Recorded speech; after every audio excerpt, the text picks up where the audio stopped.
Assalamu alaikum. Welcome to Naeem's Virtual Academy. This is Dilshad Murtaza. Lecture number 38 आहे अॼु असांजो ऐं lecture number 38 में असांजो टॉपिक थियण वारो आहे हीट। हाणे हीट पाण छाखे सॾींदा आहियूं, हीट छा हूंदी आहे? त ऑलमोस्ट हर जॻह ते असांजे अराउंड हीट यूज़ थिए थी पई, असांजे घरनि में या असांजे घरनि खां ॿाहिरि गाॾियुनि में, फैक्ट्रीज़ में या जेके बि कम असांजे अराउंड थियनि था पिया, ऑलमोस्ट हर जॻह ते हीट जो जेको आहे सो यूज़ आहे ई आहे। हाणे इहा जेका हीट हूंदी आहे इहा आहे छा? त हीट जेका हूंदी आहे इहो हिकिड़ो फॉर्म आहे एनर्जी जो। जीअं लाइट हिकु एनर्जी आहे, जीअं साउंड हिकु एनर्जी आहे, त साॻी तरह सां हीट बि छा हिकु एनर्जी आहे। जी ऐं अहिड़ी एनर्जी आहे जेका फ्लो कंदी पई हूंदी आहे हाई टेम्परेचर खां लो टेम्परेचर जी तरफ़। अच्छा, सभ खां पहिरियां पाण हिनखे डेफिनेशन जे थ्रू सम्झूं था पिया। अच्छा, हीट खे डेफिनेशन में कुझु हिन तरह सां डिफाइन कयो आहे त heat is a form of energy. Heat हिकु एनर्जी जो फॉर्म आहे that transferred between objects due to difference in their temperature. हाणे हीअ हिकु अहिड़ी एनर्जी जो फॉर्म आहे जेको ट्रांसफर थींदो आहे ऑब्जेक्ट्स जे विच में, छाजे करे? उन्हनि जे डिफरेंट टेम्परेचर्स जे करे। हाणे कीअं थींदो पवंदो आहे? फॉर एग्ज़ाम्पल हीउ हिकिड़ो ऑब्जेक्ट आहे जंहिंखे पाण ए ऑब्जेक्ट चऊं था पिया, ऐं हीअ ऑब्जेक्ट आहे जंहिंखे पाण बी नालो ॾियूं था पिया। हाणे हीउ जेको ऑब्जेक्ट आहे जो टेम्परेचर पाण खणूं था 20 डिग्री, ऐं हिन ऑब्जेक्ट जो टेम्परेचर खणूं था पिया 30 डिग्री। हाणे छा थींदो पवंदो? जॾहिं हीउ ऑब्जेक्ट हिन ऑब्जेक्ट सां कॉन्टेक्ट में ईंदो त पोइ इन्हनि जे विच में हीट छा थींदी पवंदी? ट्रांसफर थींदी पवंदी। कहिड़े तरीक़े सां जेको वधीक टेम्परेचर वारो ऑब्जेक्ट आहे उन मां हीट ट्रांसफर थींदी पवंदी घटि टेम्परेचर वारे ऑब्जेक्ट में। यानी हीट हिकु अहिड़ी एनर्जी आहे जेका ट्रांसफर थींदी आहे जॾहिं ॿ ऑब्जेक्ट्स डिफरेंट टेम्परेचर्स वारा पाण में कॉन्टेक्ट में ईंदा पिया हूंदा आहिनि। सो इन क़िस्म जी एनर्जी खे पाण चवंदा पिया आहियूं हीट एनर्जी। ॿी पॉइंट असां डिफाइन कयूं था पिया जी। अच्छा, उन खां बाद जेका हीट सां रिलेटेड सेकंड पॉइंट आहे उहा कुझु हिन तरह सां आहे त it is not stored in a system but flows when there is thermal imbalance. चवे थो त जेका हीट हूंदी आहे उहा कंहिं सिस्टम में स्टोर्ड न हूंदी, बट उहा फ्लो कंदी आहे जॾहिं हुते थर्मल इम्बेलेंस हूंदी आहे। हाणे थर्मल इम्बेलेंस छाखे चवंदा पिया आहियूं? थर्मल लफ़्ज़ यूज़ कयो वेंदो आहे हीट जे लाइ। हाणे हीट जी इम्बेलेंस यानी कि जेको तवाज़ुन हुजे उहो बरक़रार न हुजे, यानी कि बराबरी न हुजे कंहिं बि ॿिनि शयुनि जी। त जेके थर्मल इम्बेलेंस आहिनि जी माना थींदी पवंदी त जेके ॿ ऑब्जेक्ट्स हुजनि या जेके सिस्टम में मौजूदु ऑब्जेक्ट्स हुजनि उन्हनि में जेको टेम्परेचर हुजे उहो इक्वल न हुजे, उहो डिफरेंट हुजे, त पोइ छा थींदी पवंदी? हीट फ्लो कंदी पई हूंदी आहे हिकिड़े ऑब्जेक्ट खां ॿिए ऑब्जेक्ट में। हाणे कीअं फ्लो कंदी आहे? पाण मथे बि हिकिड़ो एग्जाम्पल वरितोसीं त हाणे हिकिड़ो ऑब्जेक्ट आहे बी जंहिंमें 30 डिग्री टेम्परेचर आहे, ऐं हीअ ऑब्जेक्ट आहे ए जंहिंमें 20 डिग्री टेम्परेचर आहे। हाणे हिकिड़ो सिस्टम आहे ऐं सिस्टम जे अंदरि हीट मौजूदु आहे, हिन में बि हीट मौजूदु आहे, हिन में बि हीट मौजूदु आहे। हाणे उहा हीट छा हिकु जॻह ते बीठी न आहे, 30 डिग्री वारी हीट ट्रांसफर थींदी पई हूंदी 20 डिग्री हेॾे जॾहिं इहे कॉन्टेक्ट में ईंदा पिया हूंदा। हाणे अहिड़ी तरह सां हीट जेका हूंदी आहे उहा ट्रांसफर थींदी रहंदी पई हूंदी आहे जॾहिं बि उते थर्मल इम्बेलेंस हूंदो आहे। यानी कि हिकिड़ी शइ हुजे जेका तमामु घणी गर्म हुजे ऐं उन सां नज़दीक ॿी थधी शइ पई आहे, त जेका गर्म शइ हूंदी जंहिंमें हीट वधीक हूंदी उहा ट्रांसफर थींदी रहंदी पई हूंदी उन थधी शइ में। सिंपली एग्जाम्पल आहे, पाण गर्म चांहि जो कप रखंदा पिया हूंदा कंहिं बि थधे रूम में, त उहो आस्ते आस्ते छा थींदो आहे? कूल थी वेंदो आहे। इट मीन्स कि जेका उनजे अंदरि जेका हीट एनर्जी हुई उहा ट्रांसफर थींदी रहे थी पई उन एनवायरमेंट में। जेको असांजो एनवायरमेंट थधो आहे, जेको रूम असांजो थधो आहे, त उन में छा थिए थी पई? उहा हीट ट्रांसफर थी पई जेका उन कप ऑफ टी में हुई। हाणे इन तरह सां छा थींदो आहे? जंहिं बि ऑब्जेक्ट में हीट वधीक हूंदी आहे त उहा कंहिं घटि हीट वारे ऑब्जेक्ट में ट्रांसफर थींदी पवंदी आहे। हिन पॉइंट जो मेन मक़सदु जेको आहे उहो इहो हुयो। ठीकु आहे। अच्छा, उन खां बाद थर्ड पॉइंट में असां लिखियो आहे त the transfer of heat can काज़ चेंजिस इन टेम्परेचर, स्टेट और इवन फिजिकल स्ट्रक्चर। त जेका हीट ट्रांसफर थिए थी पई, पाण जीअं मथे सम्झी आयासीं त उन हीट ट्रांसफर सां कुझु तब्दीलियूं थींदियूं पयूं। छा जूं तब्दीलियूं? टेम्परेचर जूं तब्दीलियूं, कंहिं बि ऑब्जेक्ट जी स्टेट जूं तब्दीलियूं, या उन जी फिजिकल अपीयरेंस या फिजिकल स्ट्रक्चर में तब्दीलियूं अची सघनि थियूं हीट जे ट्रांसफर थियण जे करे। हाणे पाण सम्झी वियासीं जेका तॾहिं बि थर्मल इम्बेलेंस हूंदी आहे, ऑब्जेक्ट्स जेके हूंदा आहिनि उहे डिफरेंट टेम्परेचर्स जा हूंदा आहिनि, त हीट छा थींदी पवंदी आहे? उन्हनि जे विच में फ्लो थींदी पई हूंदी आहे। ऐं इहा मेन प्रॉपर्टी आहे हीट जी, त उहा फ्लो थींदी पई हूंदी आहे। त इन साॻी तरह सां जॾहिं हीट फ्लो थिए थी कंहिं हिकु ऑब्जेक्ट मां ॿिए ऑब्जेक्ट में, उन में उहा कंहिं बि ऑब्जेक्ट जे टेम्परेचर में तब्दीली आणे सघे थी पई, स्टेट में तब्दीली आणे सघे थी पई, या उनजी फिजिकल स्ट्रक्चर में तब्दीली आणे सघे थी पई। हाणे टेम्परेचर खे सभ खां पहिरियों सम्झूं त कीअं तब्दीली आणे थी पवंदी टेम्परेचर में। फॉर एग्जाम्पल हिकिड़ो आयरन बॉल आहे जंहिंजो टेम्परेचर आहे 50 डिग्री सेल्सियस। ठीकु आहे, 50 डिग्री। हाणे इनखे पाण छा था कयूं? हिकिड़ो गिलास आहे असां वटि पाणीअ जो, ठीकु आहे, ऐं उहो तमामु थधो पाणी आहे। क्लियर? हाणे थधो पाणी केतिरो आहे? जो जेको टेम्परेचर आहे पाणीअ जो उहो आहे तक़रीबन 12 डिग्री सेल्सियस। हाणे हिन गरम बॉल जे गोले खे जेको 50 डिग्री टेम्परेचर जो आहे उनखे पाण हिन थधे पाणी में विझूं था जेको 12 डिग्री टेम्परेचर जो आहे। हाणे छा थींदो? जॾहिं बॉल हिन थधे पाणी में अंदरि वेंदो पियो हूंदो त उहो छा कंदो? पंहिंजी हीट खे ट्रांसफर कंदो कंहिंमें? उन पाणीअ जे मालिक्यूल्स में। छो जो पाण सम्झी वियासीं त जिथे वधीक हीट हूंदी आहे जंहिं ऑब्जेक्ट में, उहा फ्लो कंदी पवंदी आहे घटि हीट वारे ॾे। इहा प्रॉपर्टी आहे हीट जी, त उहा वधीक टेम्परेचर वारनि ऑब्जेक्ट्स मां ट्रांसफर थींदी पवंदी आहे घटि टेम्परेचर वारी साइड।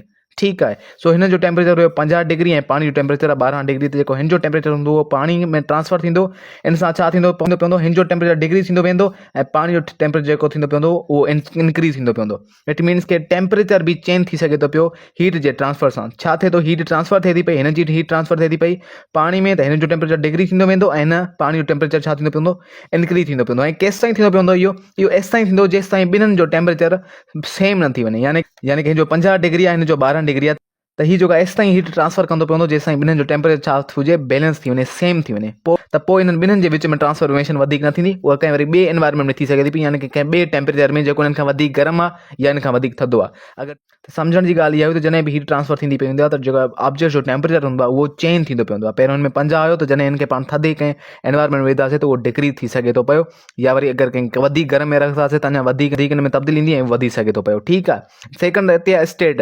हाणे स्टेट कॾहिं चेंज थींदी आहे जॾहिं पाण सॉलिड खे लिक्विड कंदा आहियूं, लिक्विड खे गैस कंदा आहियूं, त इन्हनि में बि पाण उन्हनि खे हीट सप्लाई कंदा पिया आहियूं।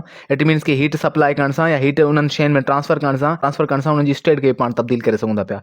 फिजिकल स्ट्रक्चर कीअं, सिंपल एग्जांपल, हीअ असां वटि मार्कर आहे, प्लास्टिक जी ठहियल आहे, हिन खे अगरि पाण हीट ॾियूं था, बाहि ॾियूं था पिया, त हिन जो स्ट्रक्चर इन तरह सां न रहंदो, तब्दील थी सघे थो पियो। यानी कि हीट जे अगरि ट्रांसफर कयूं था कंहिं ॿिए ऑब्जेक्ट कंहिं सोर्स मां हिन शइ में, त इन जो शेप यानी कि फिजिकल अपीयरेंस जी बि तब्दील थी सघे थी पई। क्लियर। सो इहो हुयो असांजो हीट टॉपिक ऐं इन सां रिलेटेड इहे तमामु इंपॉर्टेंट पॉइंट्स, हिन जे विच में जेको ट्रांसफर आहे इहो तमामु इंपॉर्टेंट ॻाल्हि आहे सम्झण जे लाइ। सो आई थिंक कि तव्हांखे हीअ शइ अंडरस्टूड थी आहे। हाणे चवंदा पिया पाण सोर्सिस ऑफ हीट ते, त सोर्सिस कहिड़ा थींदा पवंदा हीट जा। अच्छा, हाणे सम्झासीं पाण सोर्सिस ऑफ हीट खे। सोर्सिस ऑफ हीट कहिड़ा हूंदा आहिनि। हाणे सोर्सिस यानी कि काथां हीट असांखे मिले थी पई या हीट काथां प्रोड्यूस थींदी पई हूंदी आहे। त बेसिकली हीट प्रोड्यूस थी सघे थी पई फ्रिक्शन करण सां बि। हाणे फ्रिक्शन छा हूंदी आहे, जॾहिं कोई हिकिड़ो ऑब्जेक्ट ॿिए ऑब्जेक्ट सां कॉन्टेक्ट में ईंदो पवंदो आहे, त उन्हनि जे विच में हिकिड़ो फोर्स क्रिएट थी वेंदो आहे, उन फोर्स खे पाण फ्रिक्शन चवंदा पवंदा आहियूं। ऐं उन फ्रिक्शन फोर्स जे करे बि छा थींदी पई हूंदी आहे, हीट प्रोड्यूस थींदी पवंदी आहे। हाणे फॉर एग्जाम्पल पाण सियारे जी मौसम में न छा कंदा पवंदा आहियूं, तमामु घणो सीउ जॾहिं असांखे थींदो पवंदो आहे या असांजा हथ तमामु घणा थधा थी वेंदा आहिनि, त पोइ असां हथनि खे पाण में हिन तरह सां रगड़ींदा पिया हूंदा आहियूं, यानी कि फ्रिक्शन कराईंदा पिया हूंदा आहियूं। उन सां छा थींदो पवंदो आहे, असांजा जेका हथ हूंदा आहिनि उहे गर्म थी वेंदा पिया हूंदा आहिनि। इट मीन्स कि जॾहिं बि फ्रिक्शन कराई वेंदी आहे, यानी कि जिथे बि फ्रिक्शन हूंदी पई हूंदी आहे, त उते हीट प्रोड्यूस थी सघे थी पई। क्लियर। उन खां बाद हिकिड़ो इंपॉर्टेंट सोर्स आहे हीट जो, त केमिकल रिएक्शन्स बि हीट प्रोड्यूस कराए सघनि था पिया। हाणे केमिकल रिएक्शन्स छा हूंदा आहिनि, पाण पढ़ी आया आहियूं उनखे। केमिकल रिएक्शन्स पाण पढ़ी आहियूं, त जॾहिं एटम्स पंहिंजो पाण खे स्टेबल बनाइण जे लाइ ॿियनि एटम सां इंटरेक्ट कंदो पवंदो आहे, त इन नतीजे में छा थींदो पवंदो आहे, उहो डिफरेंट कंपाउंड्स में तब्दील थी वेंदो पवंदो आहे। ऐं इन ई क़िस्म जी इंटरेक्शन खे पाण चवंदा पवंदा आहियूं केमिकल रिएक्शन। ठीकु आहे। हाणे इन केमिकल रिएक्शन्स में बि छा थींदो पवंदो आहे, हीट प्रोड्यूस थींदी पई हूंदी आहे। हाणे अहिड़ा केमिकल रिएक्शन्स जेके हीट प्रोड्यूस करींदा पवंदा आहिनि, उन्हनि खे चवंदा आहियूं एक्ज़ोथर्मिक रिएक्शन्स। ठीकु आहे। एक्ज़ोथर्मिक हिकिड़े क़िस्म जा अहिड़ा रिएक्शन्स आहिनि जंहिंमां हीट प्रोड्यूस थींदी पई हूंदी आहे, गर्मी प्रोड्यूस थींदी पई हूंदी आहे। सो इन्हनि रिएक्शन खे पाण कंसीडर कंदासीं सोर्सिस ऑफ हीट में, त इन्हनि सां बि हीट प्रोड्यूस थिए थी। इट मीन्स कि इहे बि सोर्सिस आहिनि असांजे हीट जा। इन में सिंपल एग्जांपल पाण कंबस्टन रिएक्शन वठूं था पिया। हाणे कंबस्टन रिएक्शन छा हूंदो आहे, जॾहिं बि कोई बि सबस्टेंस ऑक्सीजन सां रिएक्ट कंदो पियो हुजे ऐं कार्बन डाइऑक्साइड रिलीज़ कराईंदो पियो हुजे, त इन क़िस्म जे रिएक्शन खे पाण कंबस्टन रिएक्शन चवंदा पवंदा आहियूं। इहो बि हिकिड़ो क़िस्म थींदो पवंदो आहे केमिकल रिएक्शन जो। इन सां बि जेको आहे सो हीट प्रोड्यूस थींदी पई हूंदी आहे। या सिंपली पाण बर्निंग चऊं, त बर्निंग जॻह थींदी पई हूंदी आहे शयुनि जी। जॾहिं पाण कंहिं शइ खे साड़ींदा आहियूं, त उन सां बि छा थींदी पई हूंदी आहे, हीट प्रोड्यूस थींदी पई हूंदी आहे। इट मीन्स कि इहे केमिकल रिएक्शन्स जेके बर्निंग खे केमिकल रिएक्शन आहे, त इहे केमिकल रिएक्शन बि छा आहिनि, सोर्सिस आहिनि कंहिंजा हीट जा।